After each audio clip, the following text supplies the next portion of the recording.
Hello students, myself Mrs. Pallavi Borade, teacher at Fergusson Junior College, Pune. I teach Vocational Electronics Paper 1. As you know, this subject has two papers, Paper 1 and Paper 2. So today we are going to start our first chapter from Paper 1 and the name of the chapter is Instrument. So let's begin with the... Before we start our first chapter, Instrument, you have to consider, you need to understand marking scheme of this paper 1. It has 200 marks. There are two papers, paper 1 and paper 2. This paper distributed into two parts, theory and practicals. So theory of 50 marks and practical is of 50 marks. This practical also, it is divided into two parts. 30 marks is for experiment and 20 marks are assigned for project work. So in total, we have 50 marks for theory and 50 marks for practical. So it will give 100 marks for paper 1 and the same pattern is applicable for paper 2. That's why the whole subject has 200 marks. The title of this paper is Applied Electronics. It have 6 chapters. The 6 chapters are, first is Instrument. The percentage of this chapter, weightage wise, it is 15%. The second chapter is Power Supplies. It has 20% weightage. Third chapter is Transducer. It has 10% weightage. Then fourth chapter is Operational Amplifier. It has highest weightage, that is 25% weightage. Then fifth chapter is Modern Electronic Communication. It has 20% weightage. And the last chapter is Study of Integrated Circuit. Again, it has 10% weightage of the syllabus. So let's begin with the first chapter, and the name of the chapter is Instrument. In this chapter, we are going to study 3 different types of instruments which are generally used in electronics laboratory for the experiments. So let's start with the contents first. We have first introduction, then the first instrument, that is cathode ray oscilloscope. In this cathode ray oscilloscope topic, we are going to study in detail of cathode ray tube, that is CRT, then electrostatics focusing systems in CRT, then deflection systems used in CRT, then screens which are used for CRT, then we are going to study block diagram of CRO, then how CRO displays a waveform, then different types of front panel controls of CRO. Then last is applications of CRO. After that, we have second instrument that we are going to study is function generator. In that topic, we are going to study the block diagram of function generator and the applications of function generator. And the last instrument is digital multimeter, that is DMM. In that, we are going to study the comparison between DMM and AMM first. AMM is analog multimeter and block diagram of DMM. So let's start with the introduction. So basically in electronic system, instruments are used for measurement, testing and displaying the waveform. And this chapter is devoted to 3 such important instruments. The first instrument is cathode ray oscilloscope. The short form is CRO. The second instrument is function generator, or you can say the signal generator. So this instrument is used basically to generate different types of signals. And the third instrument is digital multimeter, that is DMM, which is very famous for measurement of different types of voltage, current or resistance. That's why these 3 instruments are very important in laboratories. In this chapter, we are going to study the details of these instruments.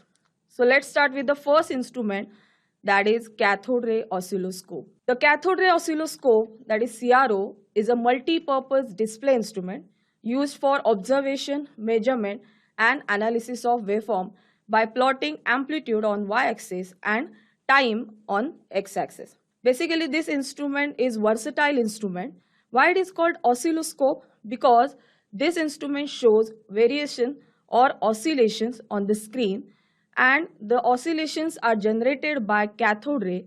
That's why this whole instrument is called as cathode ray oscilloscope. Because this instrument is versatile, that's why this instrument is used for testing as well as for measurement. The central unit of oscilloscope is cathode ray tube, that is CRT, and the remaining part of the CRO consists of the circuitry required to operate the cathode ray tube. Means what? The main basic part of this CRO is CRT, that is cathode ray tube, and whatever the remaining part is there is used to operate that cathode ray tube. That's why CRT is very important part of the CRO. So let's begin with CRT. So this is the schematic diagram of cathode ray tube, that is CRT. It has many electrodes. If you observe this picture, we have pins, base, heater, cathode. Then three types of anodes are connected. Then we have deflection plates. Two types of deflection plates are used in this CRT. Then we have aqueduct coating, and the last one is phosphor screen. The main parts of the CRT is, the first one is electron gun assembly, then deflection plate assembly, third one is fluorescence screen, and the last one is glass envelope and base. Basically, CRT is divided into these four parts. These are the parts which depends on the electrodes which are used in CRT. So let's begin with electron gun assembly. So if you observe this CRT with electron gun assembly, up to focusing anode and accelerating anode, we have electron gun assembly. Assembly means where all the electrodes are connected together. That's why this structure is called as assembly. And why it is called electron gun? Because n number of electrons are emitted through this part. That's why this assembly is electron gun assembly. In this assembly, we have first heater, then cathode is assembled across heater. After control grid, we have three types of anode. That is, first one is pre-accelerating anode, second one is focusing anode, and third one is accelerating anode. So till accelerating anode, the electron gun assembly is there. Cathode. So why cathode is used? Because electrons are emitted from this indirectly heated cathode. So we have heater, and heater is surrounded around that cathode, and when that cathode is heated, the electrons are emitted through that cathode. Then those electrons which are emitted through cathode, they are passing through control grid, and it is basically a nickel cylinder with a small centrally located hole to control the magnitude of the beam. Means what? We can control the intensity of this electron beam by using this control grid. Basically, this control grid is connected to the negative potential, and by using that negative potential, we can control the magnitude of this beam. Then we have pre-accelerating anode and accelerating anode. Basically, these anodes are used to accelerate the electron beams to give high velocity for those electron beams which are coming from control grid. Then the electrons are accelerated with high positive potential, because these are the anodes, and anodes are connected to the high positive potential, and it will give acceleration to those electron beams. The next anode is focusing anode. Basically, this anode is connected to the lower positive potential, and it will control the sharpness of the display. So basically, this anode is connected to the focus control to control the sharpness of the display. Then the second assembly is deflection plate assembly. So after accelerating anode, we have two types of plates which are placed in the CRT. Two types of plates are vertical deflection plates and horizontal deflection plates. These plates are basically used to deflect the beam vertically and horizontally, because on the screen we have vertical deflection and horizontal deflection simultaneously. So that electron beam we have to deflect vertically and horizontally simultaneously. So with the help of these plates, we can deflect that electron beam continuously. So basically, vertical deflection plates which are placed horizontally, but they deflect the beam vertically. Means the position of the vertical deflection plate is horizontal inside the CRT, and this vertical deflection plate is used to deflect the beam vertical. And the next plate is horizontal deflection plates. So these plates are basically placed vertically, means again the position of this plate is vertical, but they deflect the beam horizontally. If these plates are absent inside the CRT, then we cannot get any deflection on the screen. We'll get only one luminous spot on the center of the screen. Next part is fluorescence screen. The screen which is used in CRT, that screen is called as fluorescence screen. And the role of this part is to display where electrons are hitting the CRT. So whatever the electron beams are coming from the plates and electron gun assembly, that will display, those electrons are struck on the screen, and that will display the variations in the waveform. It is a screen coated with the material, and the material which is used for this screen is phosphor, and that emits the light struck by the electrons. So basically, phosphor is used to convert electric energy into the light energy. That's why the waveforms are displayed on the screen. The next part of the CRT is glass envelope and base. So basically the envelope of the CRT made up of glass, and it is highly evacuated so that emitted electrons are able to move about freely from one end to another. Very high glass is used for this faceplate. Basically the whole structure of this CRT is called as envelope, and it is made up of high glass. Second is CRT base. The elements of the assemblies are connected to pins on the CRT base, and the voltage, operating voltage of a CRT may vary from 500 volt to 33 kilovolt. So the voltage requirement for this CRT is up to 500 volt to 33 kilovolt. So this will explain the CRT. Now let's start with the systems which are used in CRT. So the systems, there are two types of systems are used in CRT. The first one is focusing system, and which is called electrostatic focusing system. In the CRO, generally two types of focusing systems are used. The first one is electrostatic and the second one is electromagnetic.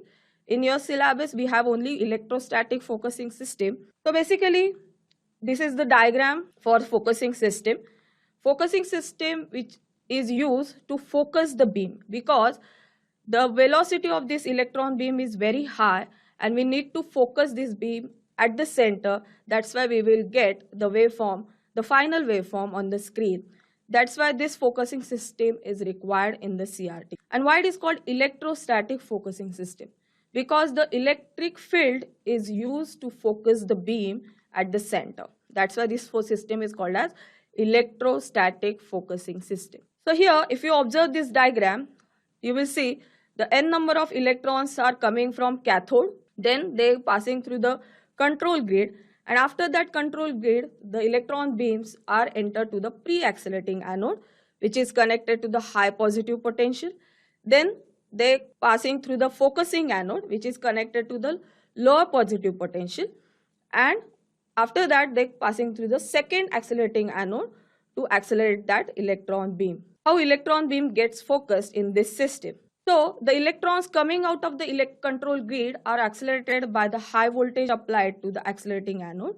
As I said, high positive potential is connected to the pre-accelerating anode, so it will give acceleration to those electron beams. These electrons have tendency to diverge from each other.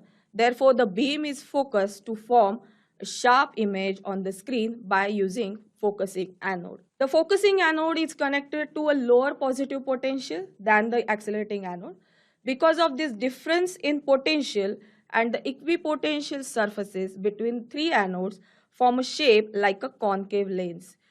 Because see, focusing anode is connected to the lower positive potential, and accelerating anode and pre-accelerating anodes are connected to the higher positive potential. So there is a difference in potential, but the surface which is used for this anode is equipotential because the potential is positive.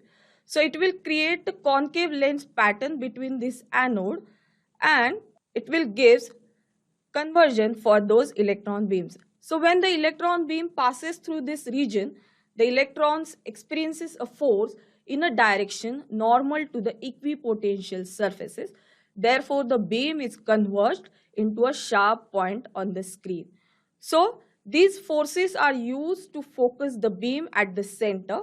So equipotential surface, it will give one force, and the potential difference created between these two anodes, it will give the second force. So by using these two forces, the electron beam passes through these two forces and it will give a sharp image in between anodes. Then we have second type of systems in CRT, that is deflection systems. So two types of deflection systems are available in CRT. First one is electrostatic deflection system and second one is magnetic deflection system. Again, these systems depends on the field which is used to deflect the beam.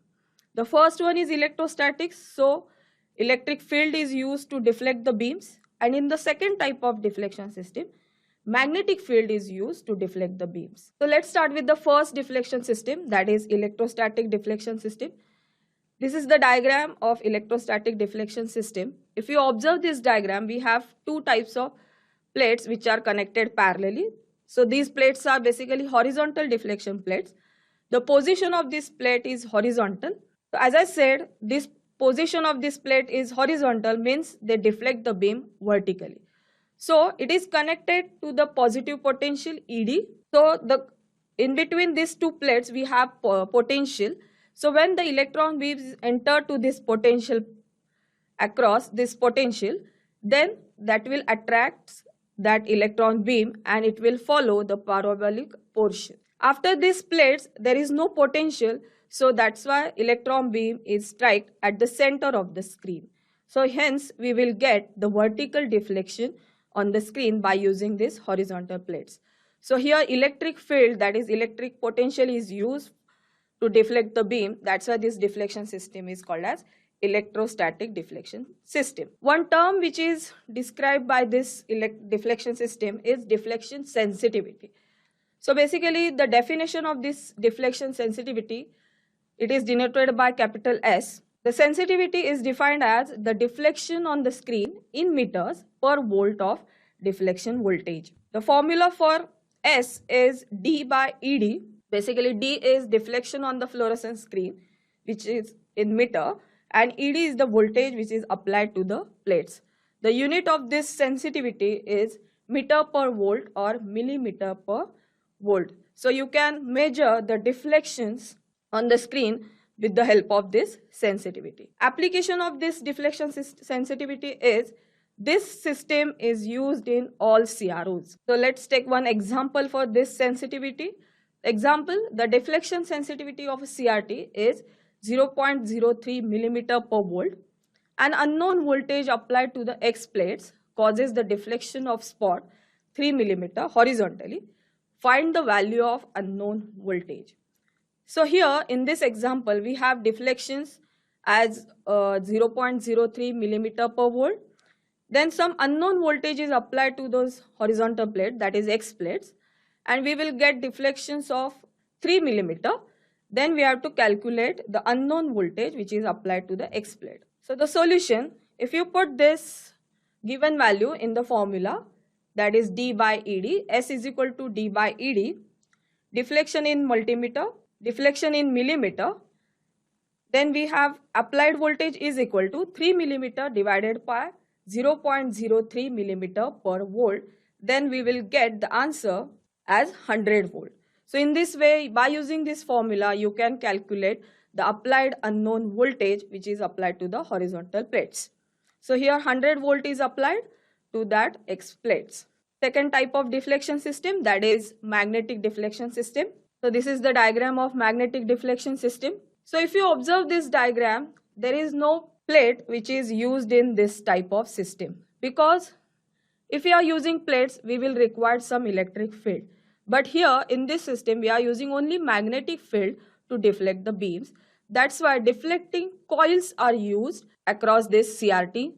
Then we have two types of deflection coils which are wound on the magnet, and if you pass the current through that coil, you will get some magnetic field around that coil, and by using that magnetic flux, you can easily deflect the beam vertically as well as horizontally. So how it works? An electron beam produces a circular magnetic field around it. When an uniform magnetic field is made to interact with this field, the magnetic line of force are distorted and beam is deflected as shown in figure B. So if you observe these two figures, we have uniform magnetic field, and when that electron beam is entered to that magnetic field, then it will give some distortion, because each electron beam have their own magnetic field around it. So it will, when it is interact with that magnetic field, it will give distortion. Hence we will get the deflections on the screen. Again, there is deflection sensitivity which is related to the magnetic system. So magnetic deflection sensitivity is defined as the amount of deflections of the electron spot caused by a magnetic flux density if 1 Weber per square meter. So it is basically the amount of deflections on the screen spot by magnetic flux. The unit is meter per Weber meter square or meter per Tesla. The application of this type of system is these systems are used in radar reactors and television picture tubes. So generally electrostatic deflection systems are used in CRO, and this special type of magnetic deflection systems are used in radars and TV picture tube.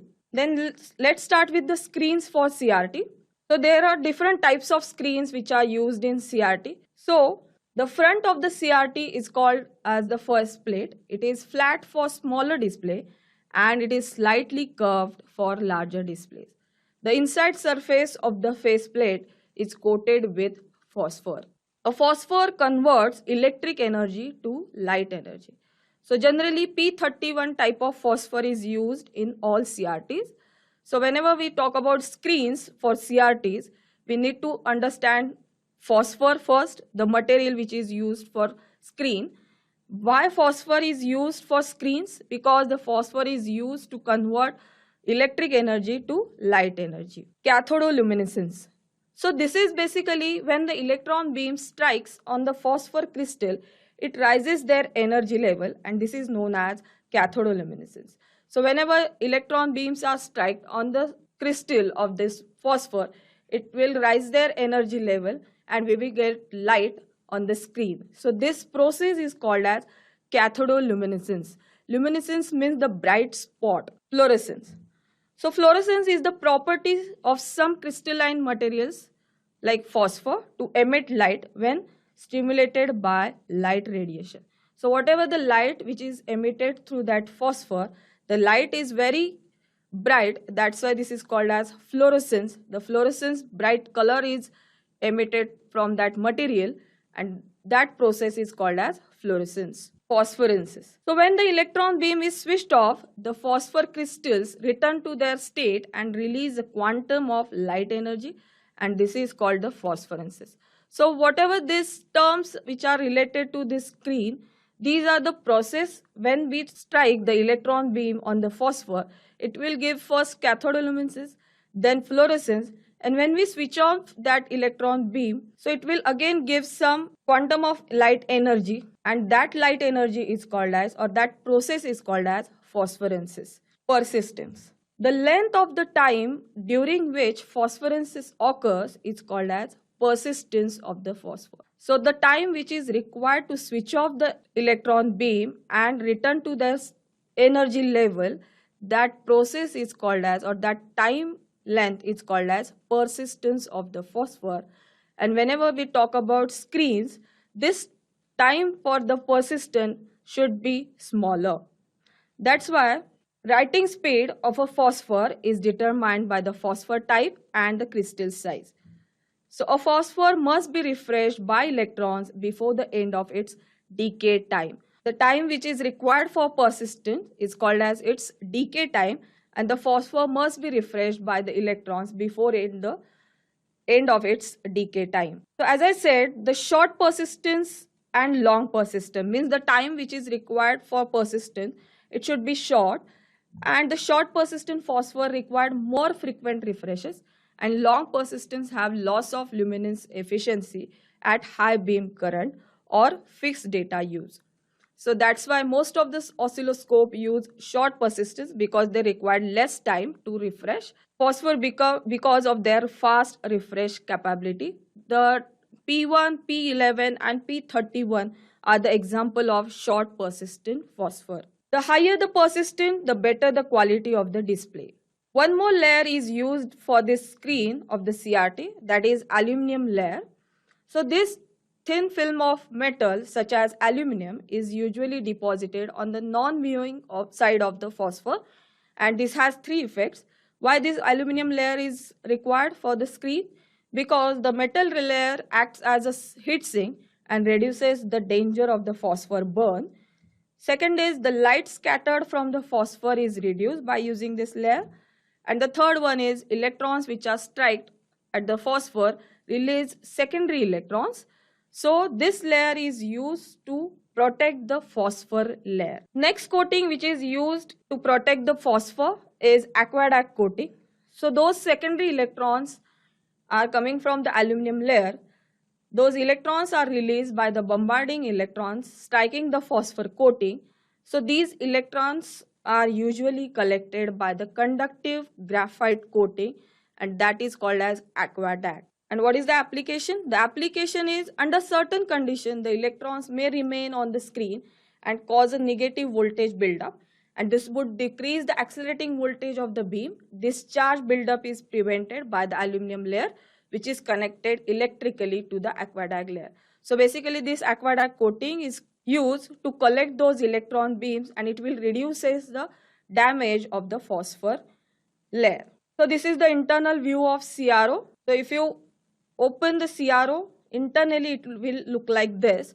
So the left hand side part is the CRT, and the remaining part is the circuitry which is used to operate the CRT. So students, in this lecture we have seen the introduction part of this paper. Then we have seen the paper pattern for this paper. We have 200 marks distribution in this paper for practical as well as theory. Then we have started the first chapter, that is instrument. In that we have seen the introduction part. In this chapter we are going to study 3 types of instruments. The first one is CRO, then signal generator, and the third one is digital multimeter. We have already started our first instrument, that is CRO, and we have seen the detailed study of CRT, which is important part of CRO. In the next lecture we will see the remaining part of this chapter. Thank you.